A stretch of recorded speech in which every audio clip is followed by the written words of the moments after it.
Well, hello and welcome back to the Growth Mindset Collective. Today with Nikki Hall and myself. Hi, Nikki. Hello. Hello. How are you It- today? It's us again, your And favorite two yes, people. and we're back. Today we step into something deeply meaningful, which is purpose, vision, and goals. So, we're stepping into it not as pressure, not as something you have to chase, but as something you awaken to. Because purpose isn't something outside of you, it's already within you, waiting to be remembered. Your vision is the glimpse of what is possible, and your goals are simply the bridge between where you are and who you are becoming. So today is about reconnecting to that inner knowing and giving yourself permission to move forward with clarity and intention. So we're gonna jump into it with Nikki here. And as always, I love to hear what Nikki has to say. So the floor is yours, my dear. I I don't have a lot to say today, even though it's such a huge topic. The one thing I want to talk about is the foundation of success. Like achievement isn't about reaching a peak. And a lot of people think that it's about having a structural discernment to stay there. And this involves a couple of things. One is your learning position for sure, and then your signature presence is another good consideration. Like your learning position, even when you even become a master teacher, uh, like um, like us, or like the teachers that teach us, you still have to remain in a position of constant observation and learning to ensure your foundation is wide enough to hold your success and that certain presence of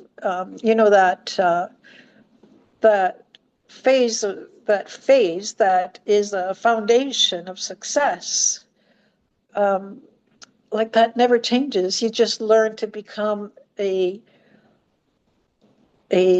life learner, and that becomes part of who you are.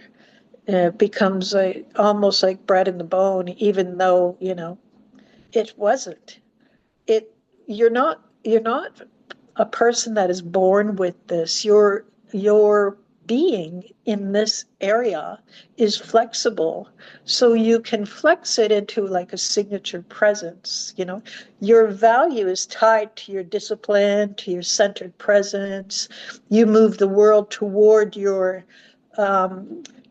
you by your learning position, by your aura, by your already stated, already convicted manner of being.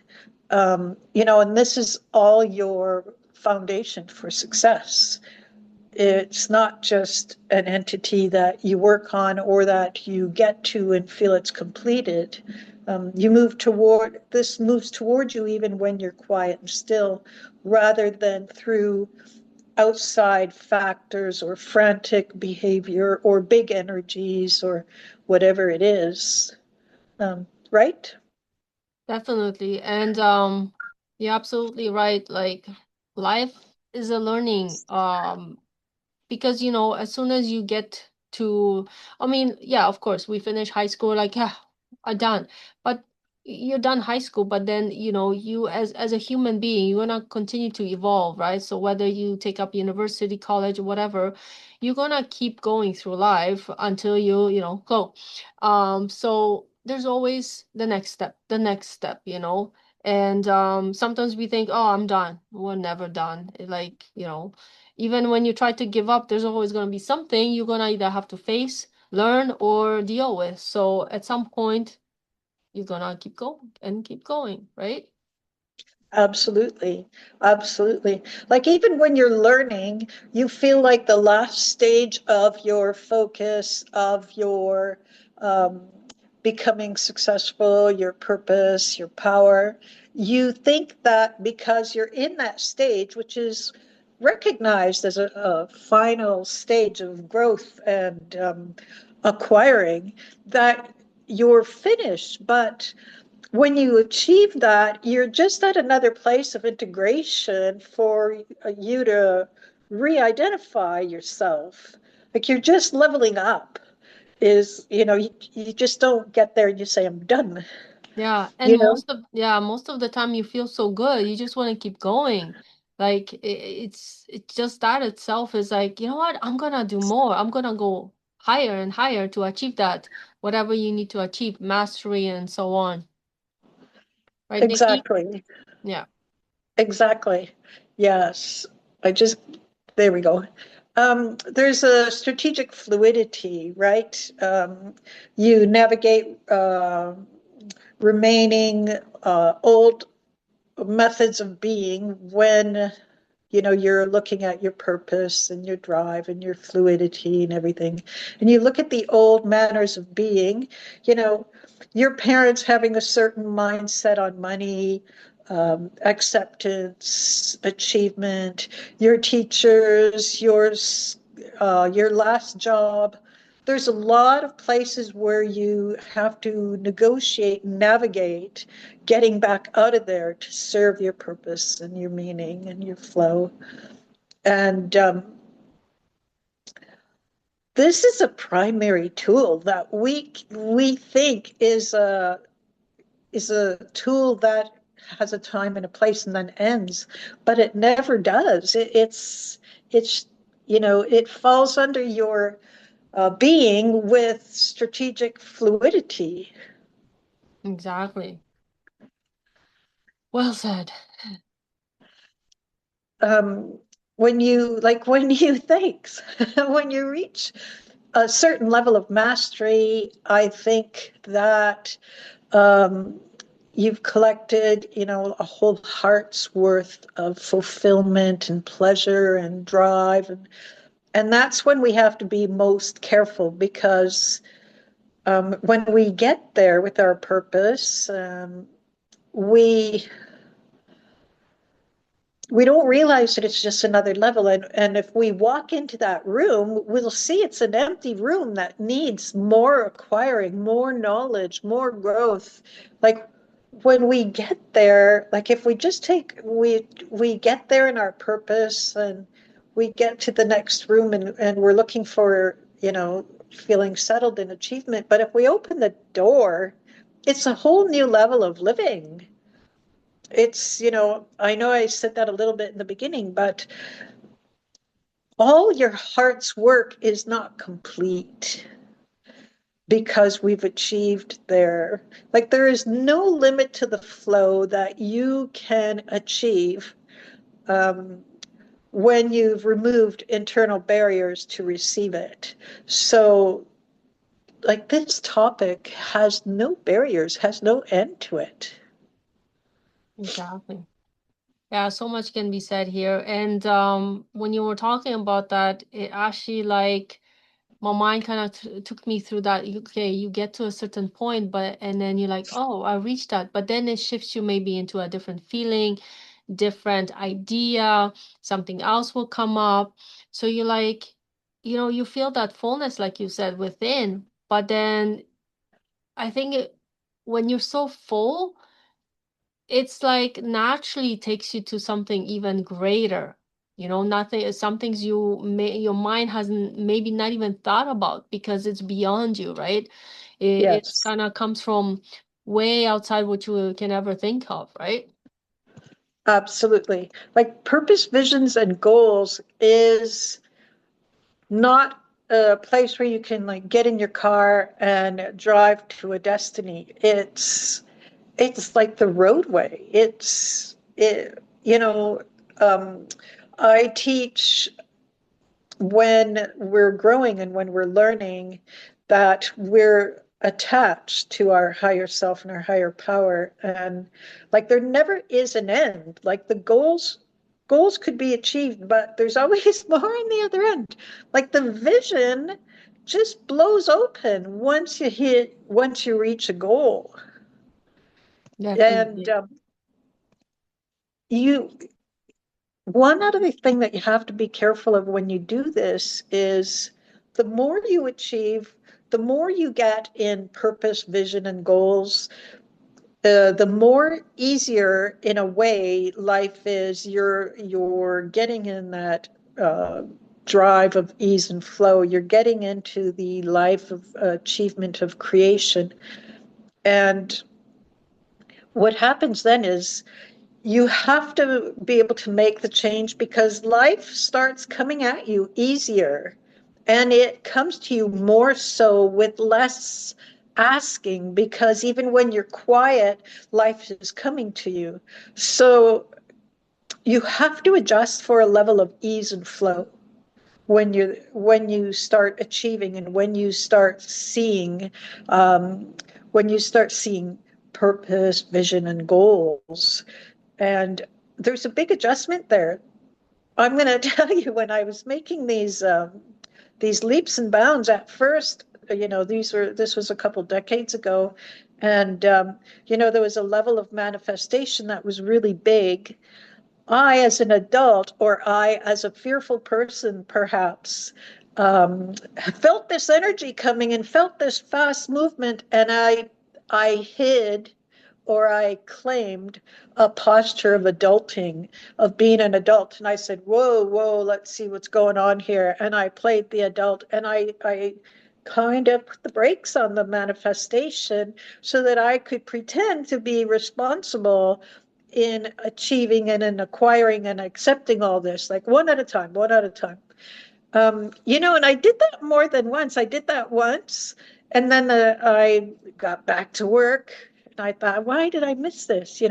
And I got back into my purpose, vision, and goals. And then, there was a great level of manifestation happening again. And you really move in a powerful momentum then. And again, I put the brakes on because I felt the fast movement was too much. So you really have to check yourself once you start achieving at your purpose, vision, and goals, that you don't fear the lack of knowledge for the next level of growth, or you don't fear the speed that it's going to go from, it's going to go Mach speed, step 1, 10, 34. You just have to stay in the confidence of creation and not fall back into the living lifestyle of making it happen. Mm-hmm. It's funny to talk about couple decades ago. I remember at one point, I mean, it's normal to go, okay, I'm gonna go to the grocery store or whatever. I'm just like gonna finish high school, whatever. I mean, two different spectrums, but still. Like I used to just go through life. I was like, you know what? I'll just, kind of get it done. Okay, this needs to be done. There was one point I really didn't have any really direction, purpose, vision. I mean, there was some that were clear, but the rest was like a big mush, right? And I never really understood much of this until I actually went into personal development and realized how important it is actually to have a clear purpose, clear goals, visions, and stuff like that.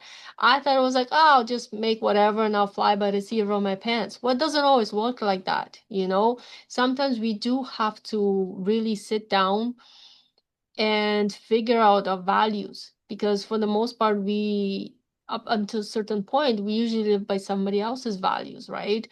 Or your parents want you to do a specific thing but you're like, well, that's not what I want to do, right? And then one day you Mhm. stop in the tracks, there's like, this isn't what I wanted. I'm just doing what I'm told to do, but this isn't really me. So when I actually stepped into that, oh boy, did I ever have a awakening when it came to that. The purpose, the vision, the goals.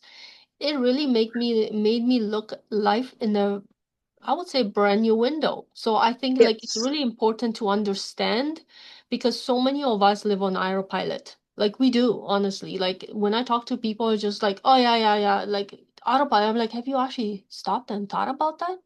Is it really what you want? Is that your purpose? Yes. Is that your vision?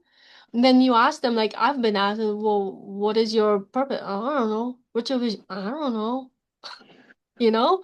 So I think important topic here with those three words that it can cover so much ground. What we don't have time for that today, of course, but it is an important thing to go over in our lives. Yes, it's huge. Yeah. The thing that you really learn, as we've learned, and the masters, greater masters always tell us, but it doesn't have a weight to it of understanding until you start achieving and you start getting beyond your first set of purpose, visions, and goals, and then your next and your next. And that is, you really do generate what you think, what you believe. It's not you like, I was walking with a friend and she was saying, "Oh, if I won $1 million, I would do this and this and this," like that. And thinking that you have $1 million and you are successful are two very different things. And one is unsustainable, and the other one is solid, but it has such a freedom to it. It has such a clarity to it. It has such a lack of burden to it. And as the more you achieve and the more you grow, the more you realize what you think, what you truly think. Like our energy doesn't have a sense of humor. It doesn't have certain stations of commitment. It doesn't have certain conditions. It doesn't have okay, but or just in its thinking or in its recognizing the energy. It's what you put out there in that flow, in that method of thinking, that it recognizes and attracts with you and completes with you. And you really, as you grow, you really learn that. So at a point, it starts being what goes before you, that starts being the magnetic field. Like when I first met the Dalai Lama, I was in a small, intimate circumstance, and I was in somebody's mansion or house, whatever you want to call it. It was huge, and it had this huge hallway to it, and I could actually tell my son, "Oh, he's coming up the hallway." You could feel him. Mm, And as you develop your vision, purpose, and goals, you're felt. You're felt before you speak. So, what you start to really get a good hold of, for your self discipline and for your reality is you start realizing the depth of what you're thinking, like what you're believing and thinking, because that is your frequency, and that becomes part of you, and that becomes part of your aura. That becomes what people read in the room, mm, and that's where you get fed. yeah. I like the what you said about Dalai Lama. You could feel him before you saw him, of course. It's Yes. but it's the same as, they talk about the mirror, what you give out and all that. But I like the recent one I started using, the echoing mountain. Mm, Hello, hello, what you put out there echoes back. So that's another way yes. of looking at it, because it does, like, you look at the mirrors, like you don't really um it's not like it's talking to you, but when you echo the mountain, hello, hello, Yes. definitely echoes back to you. So make sure you're echoing the good stuff. Yes, Yeah. exactly. Yeah. Yeah, I don't know. It So made me laugh from I think it's from the Grinch too, when but anyhow. that could be, which made such a great impression on us and lasted so long. Yeah, but it was actually in another book I was just reading recently too. It talked about the mountain as well, so it was a really good reminder, of course. Yeah. Yes. Achievement, I got a little point here. It says achievement occurs when the gap between vision and your current reality is closed through strategic fluidity. And, you know, it's expressed in so many different ways, in the echo in the mountain, like the Dalai Lama's having his being so secure and so real that you can feel the guy coming. And then Yeah. when he was sitting there with us and we thought, hey, what's that? And it's just like this square thing. It was like maybe 4 by 4, and it was like a little mat that was elevated off the ground. And that's where he sat. We all sat in chairs and wherever, but he sat in this distinctive place.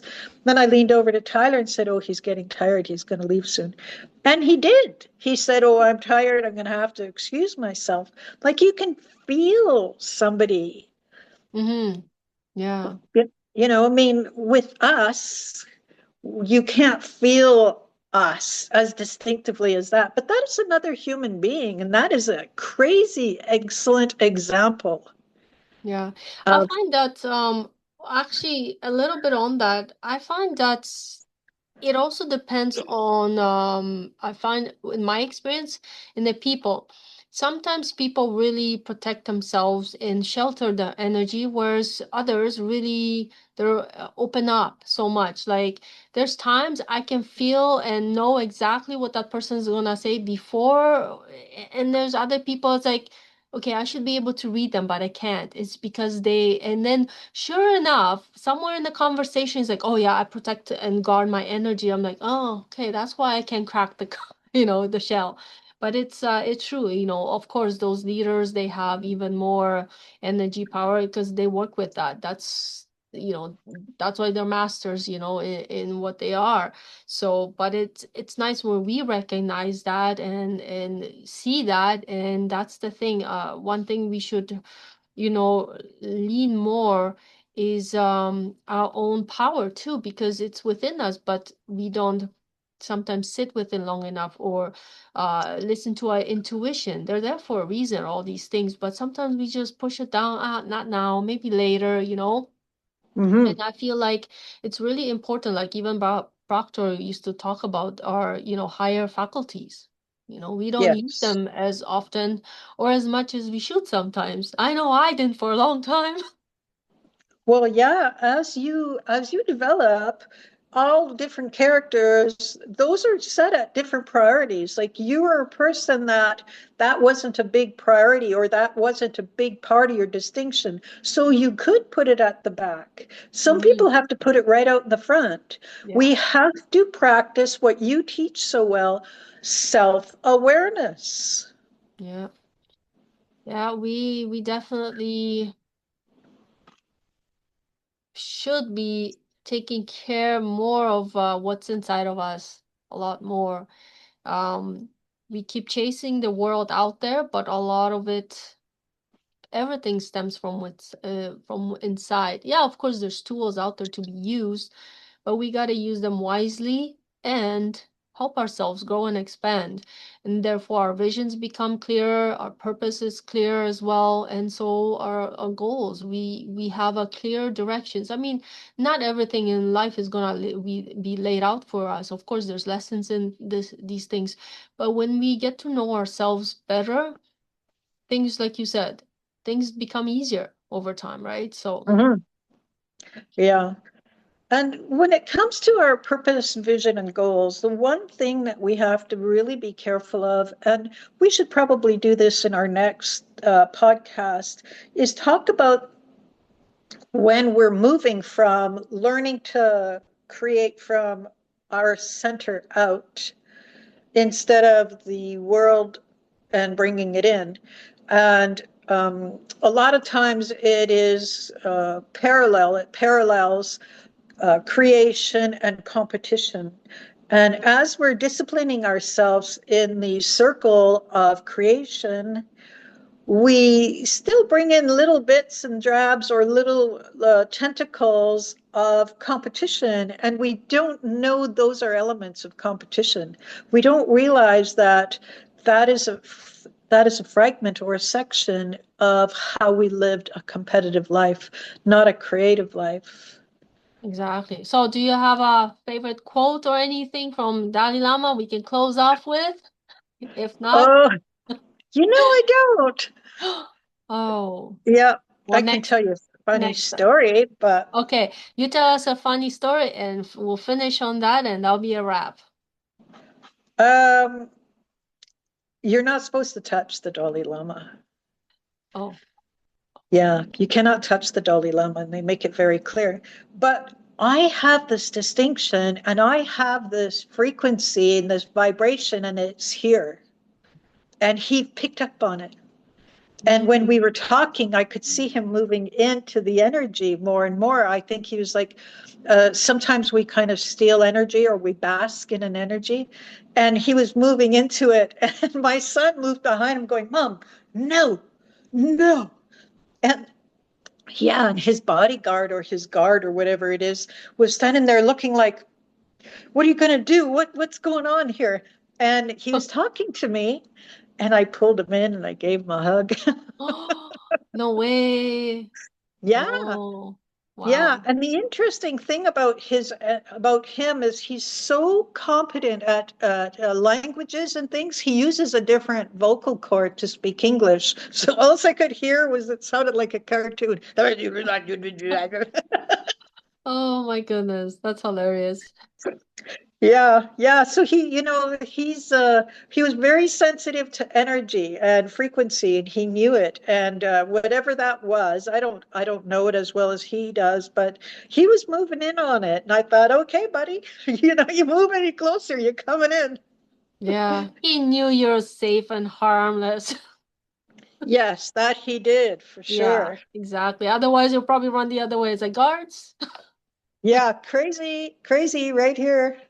Well, if you want to know more stories of Nikki's Dalai Lama experience, reach out to her. She doesn't bite, you know. She's got lots of other stories to tell. And if you like to speak to me, you also know where to find me. So till next time, we'll leave you with those stories and have a wonderful day. And Nikki, thank you so much for joining today.